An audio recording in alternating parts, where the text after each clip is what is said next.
everything I've been told has been a lie.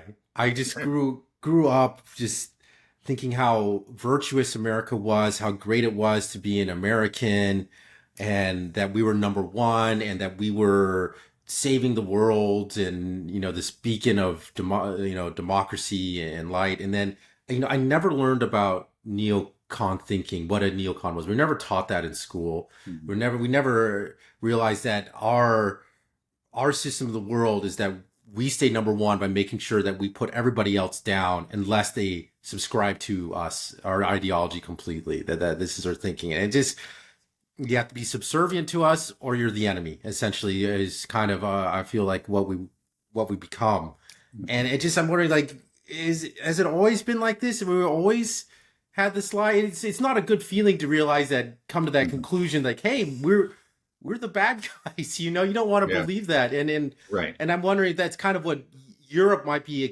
going through that as well, to go through that kind of that identity crisis. You've been through something, part of something, that thinking Yeah. that you're part of the Western civilization, the beacon of light, and then come to realize like, hey, this was just all fake. This was all a lie, and it's like you're leaving your cult, coming out of the cave, and it's a little scary at first. It's just everything is just seemed to be propaganda here. This everything just Yeah. Well, I think it's I increasingly don't I true. don't know what to believe. Yeah.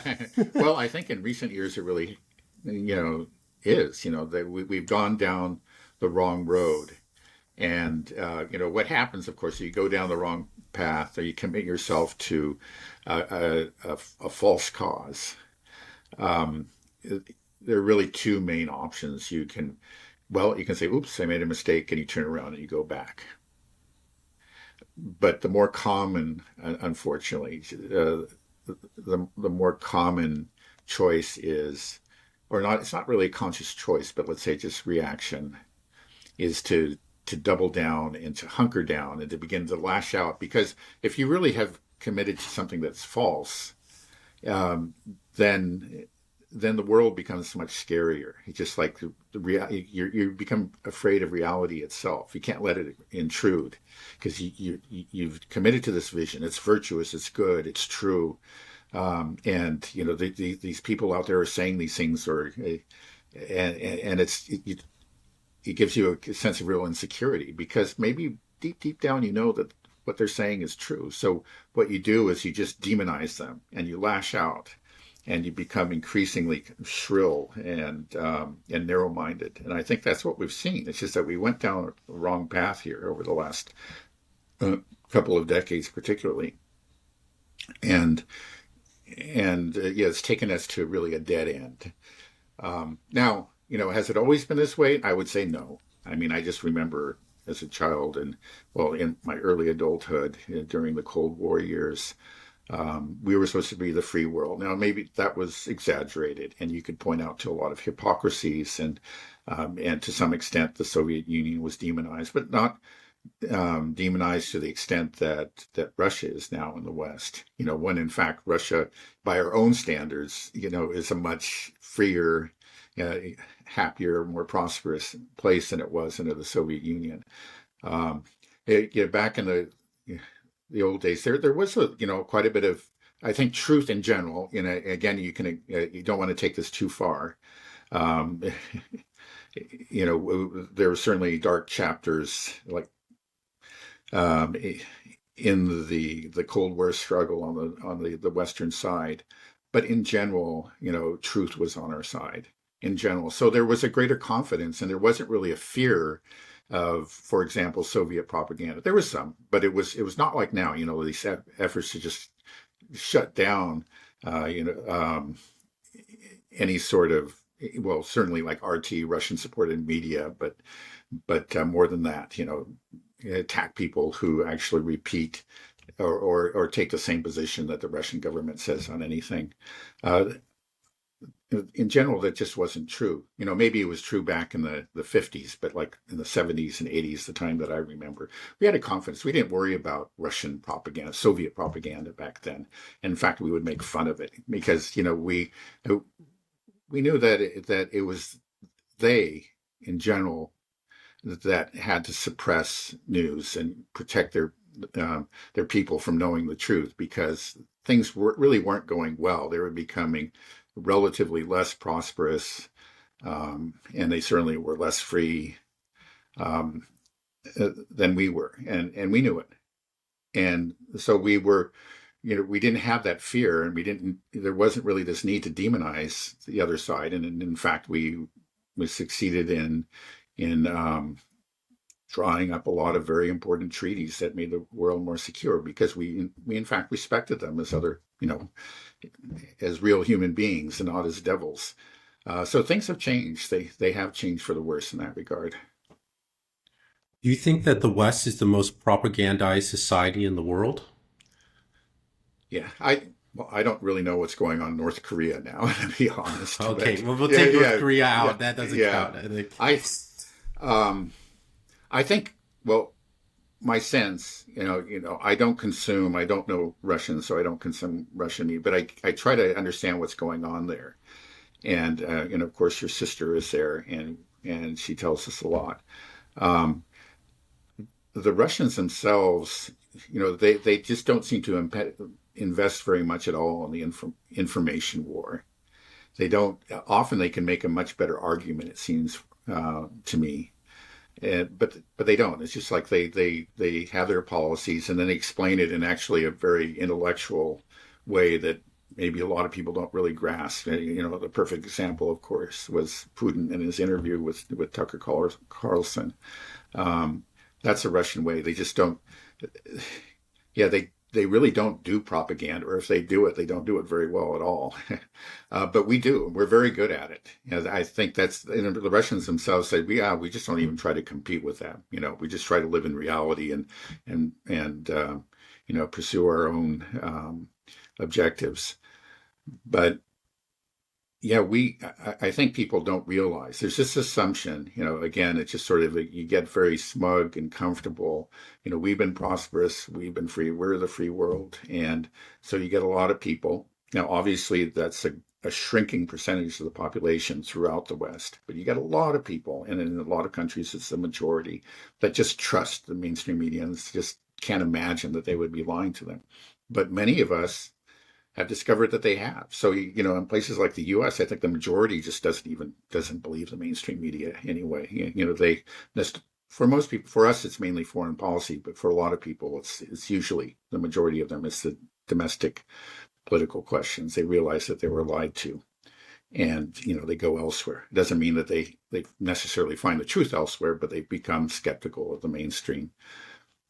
Is that what it was like during the Soviet Union? People knew that, Pravda or whatever, that this was propaganda, and Yeah, people looked at it but knew it was fake. Is that yeah. kind of where we're at now? Well, no, it's a little different. I remember actually, I read quite a bit about the Soviet Union back in those days. That the average Soviet citizen knew that there was a great deal of propaganda in the news that they read, and or consumed in one way or another.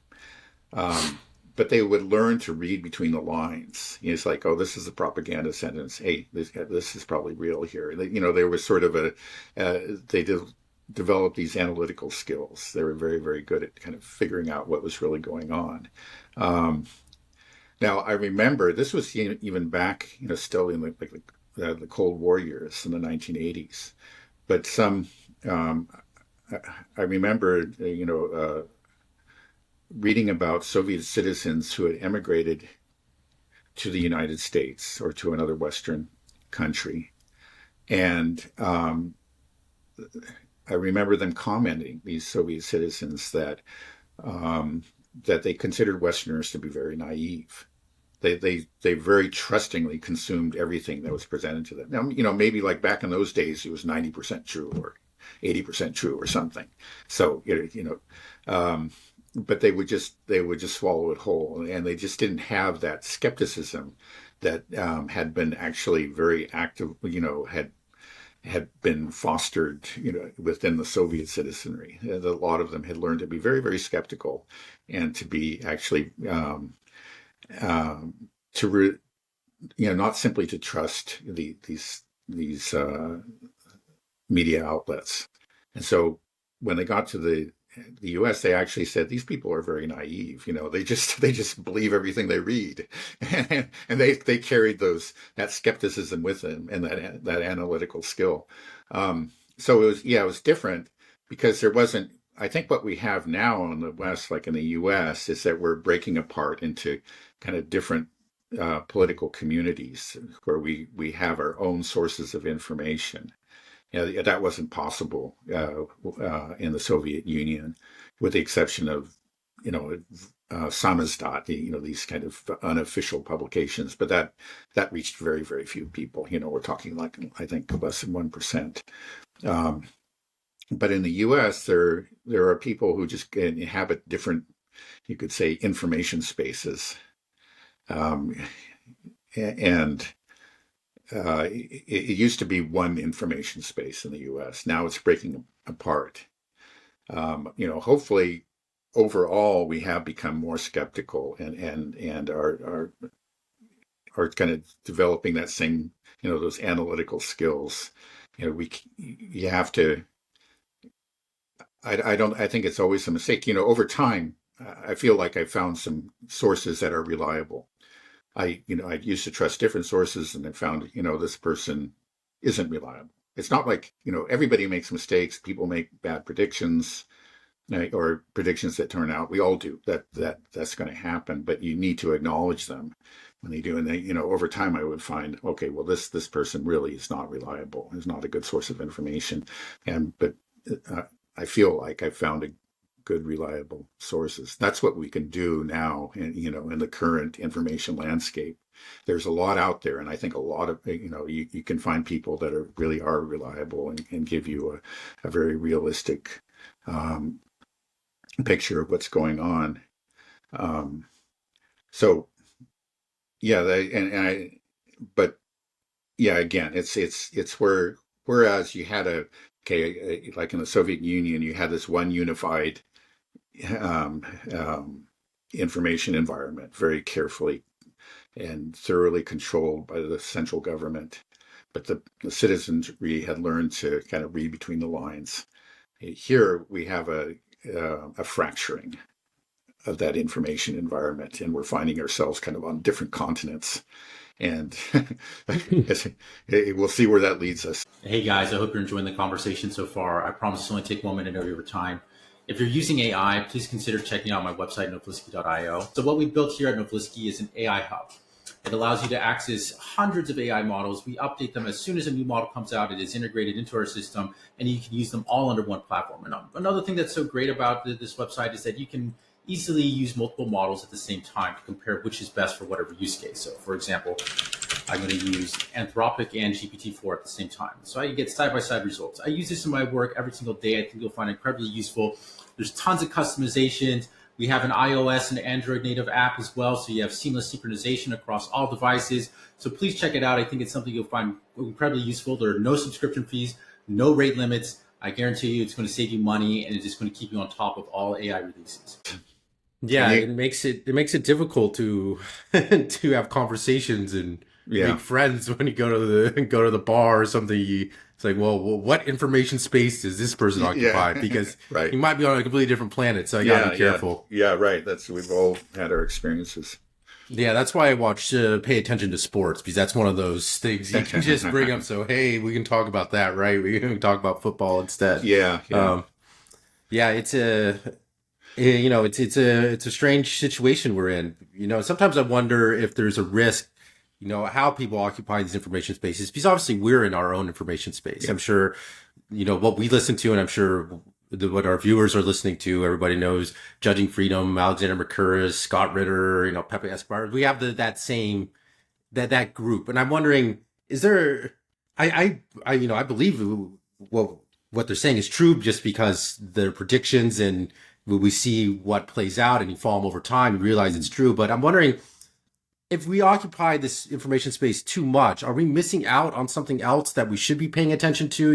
Because I don't want to get too close that this becomes my world, and then I'm on this continent and I'm not jumping off exploring other continents. You know what I mean? Yeah. No, I think it's important, like, to every once in a while, like, to put to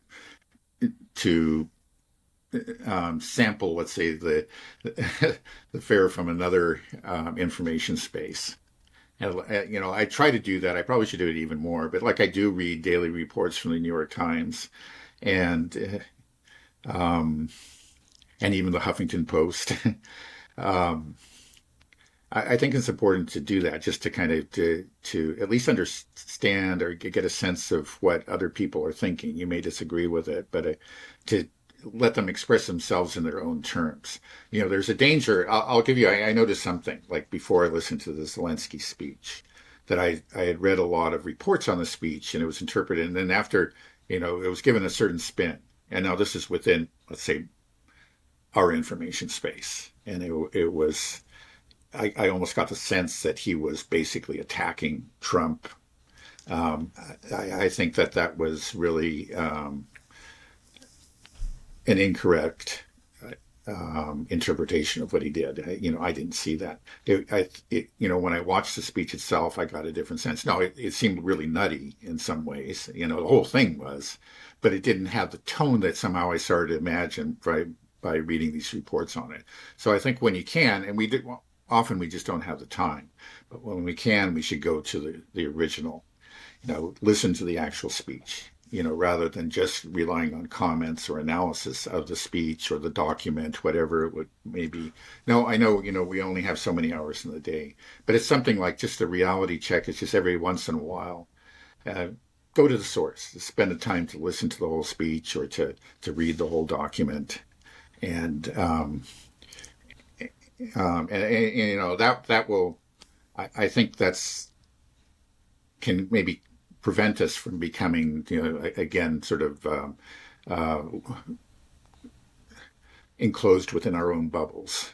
Mm-hmm. And, because even with I think any group, even any movement or that may be founded on a truth, and let's say in opposition to some evil establishment or whatever.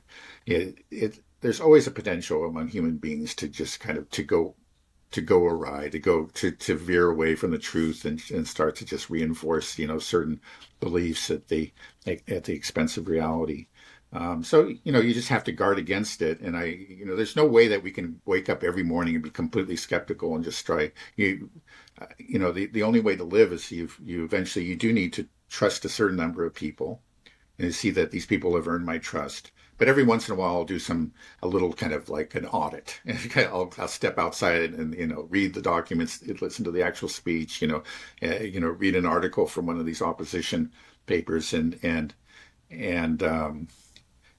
just to make sure that these people who earned my trust earlier should continue to earn my trust.